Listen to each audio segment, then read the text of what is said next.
The truth, they say, given enough time, always comes to light no matter how much opposition or resistance it may currently be facing.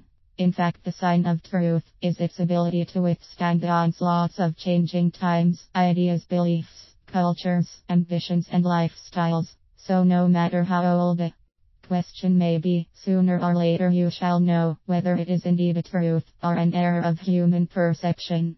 For truth eventually brings together even the most diverse and contrary schools of thought and tradition, aligning them into recognizing what refuses to be ignored. I wonder thus when schools of science and religion will come together on matters of spiritual importance. And not just these two, let's add the myriad traditions new and old, the many philosophies extolled, and the hundreds of perspectives that light the way.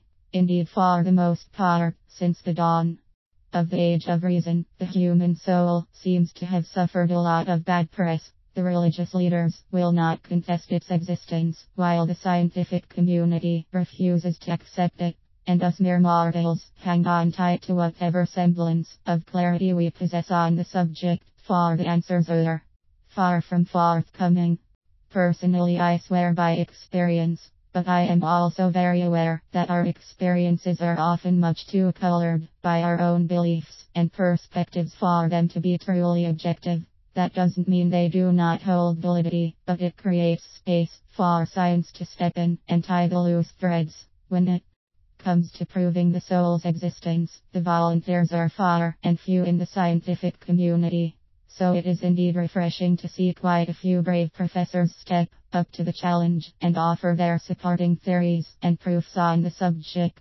Profession Robert Lanza seems to be spearheading the race, centering his assessments on the insights quantum physics offers us. His arguments and work center on the theory of biocentrism that factors human consciousness into the physics of things. But Lanza isn't the only one claiming to offer irrefutable proof. Two quantum scientists, Dr. Stuart Hameroff and Sir Roger Penrose, assert that human soul is contained within microtubules inside the brain. They argue that when the person dies, the heart stops beating, brain stops functioning, but the information within these tubules is not destroyed. In other words, the soul lives on. For anyone familiar with ancient wisdom on the nature of the soul, the latter sounds much too simplistic to be honest. That is not to say their observations are false, but the picture painted is just much too small and localized. But yet, this study and others like it are waking the scientific and spiritual community to the efforts made by the other. The question here really isn't where the soul resides, as much to understand the nature of the soul as more than spiritual metaphor in scientific terms. With the 20th century largely being the age of dissent on the subject, maybe the 21st century will bring the two opposing factions into a unified reverence of the truth at hand.